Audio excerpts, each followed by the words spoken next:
তো আজকে এসেছিলাম আমি শপিং করতে, আর শপিং করতে এসে আমি আমার বরের পকেটের সব টাকা খরচ করে ফেলেছি। সো হ্যালো এভরিওয়ান, তো আজকে আমাদের একটা ইনভিটেশন রয়েছে, আমি সেখানে যাব বলে রেডি হয়ে গেছি। আর আজকে আমি পরেছি একটা কালামকারী শাড়ি আর তার সাথে চন্দ্রানী পার্সের একটা নেকলেস। রেডি হয়ে গেছি আর এখন বেরোনো যাক। আর আমি চলেও এসেছি ওনাদের বাড়িতে। চলো তাহলে তোমাদেরকে রুমটাকে একটু ঘুরে দেখায়। আর এখানে তোমরা সামনেই দেখলে একটা সিটিং এরিয়া, আর এর সামনে ড্রয়িং রুমের প্যাসেজটা কত বড়, আর সামনে রয়েছে দেখো একটা ওপেন ব্যালকনি। আর এই ব্যালকনি দিয়ে পুরো সূর্য উদয়টাকে দেখা যায়। আর সূর্য পুজো থেকে সূর্য নমস্কার খুব সুন্দরভাবে এখান থেকেই করা যায়। আর আমার না ওপেন ব্যালকনি খুবই ভালো লাগে। এই হায়দ্রাবাদে ঘর নেওয়ার আগে আমি আমার হাজবেন্ডকে বলেছিলাম তুমি কিন্তু বেশ সূর্যের আলো ঢোকে এরকম খোলামেলা দেখেই ফ্ল্যাট নেবে। তার পাশেই রয়েছে এদের ঠাকুরঘর। তো ঠাকুরঘরে এসে দেখি একটা ছোট্ট গোপুসোনা ওখানে বসে আছে।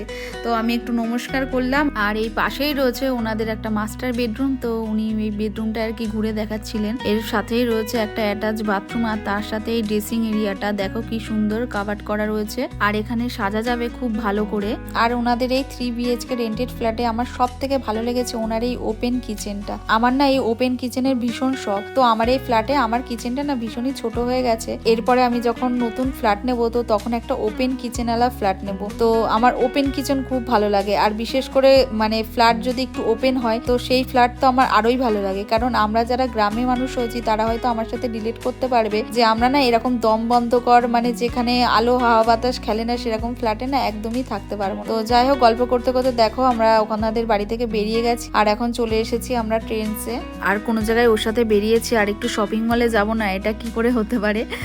তো সেই জন্যই আর কি ওকে টেনে নিয়ে চলে এসেছি শপিং মলে। তো এসেছি ট্রেনসে, দেখো কত জুয়েলারি কালেকশন রয়েছে, আমি সেগুলোই দেখছি ঘুরে ঘুরে। আর আমি কিছু কুর্তিও দেখছিলাম। তো এখানে বেশ ভালো অফারে কুর্তি দিচ্ছিল। তো সেখান থেকে আমি 3খানা কুর্তি নিয়ে নিয়েছি। আর ওখান থেকে আমি ওর জন্য 2টো পিটার ইংল্যান্ডের শার্ট নিলাম। আর তারপরে দেখো এখানে কত জুতো রয়েছে, জুতোর কালেকশন। তো আমাদের শপিং করা হয়ে গেছে। আসলে শপিং মানে হচ্ছে মেয়েদের একটা আত্মার শান্তি। একটু শপিং করলেই না মানে যত ধরনের স্ট্রেস থাকে বা যাই কিছু থাকুক না কেন সবটাই রিলিফ হয়ে যায় আর মনটা ভীষণ হ্যাপি হয়ে যায়। আর আমি তো এই হায়দ্রাবাদে একাই থাকি। তো আমার যখনই একটু মন খারাপ হয় তখনই আমি কোনো একটা শপিং মলে গিয়ে আর একটা ছোট জিনিসও যদি কিনি তাহলেই আমার মনটা বেশ অনেকটা হ্যাপি হয়ে যায়। আর সেই স্ট্রেসটাও রিলিফ হয়ে যায়। তো সেই জন্য শপিং করা তো সবারই প্রয়োজন। আর আমি এই শপিং করে করে আমি আমার বরের বেশ অনেকটা টাকা খসিয়ে দিয়েছি। তো সেই আনন্দের সাথে সাথে ব্যাগটা নিয়ে নাচতে নাচতে দেখো শপিং মল থেকে বেরোচ্ছি। আর আমার এই মিনি ব্লগ যদি তোমাদের ভালো লেগে থাকে তাহলে অবশ্যই আমাকে একটা লাইক করো আর কমেন্টে আমাকে জানিও।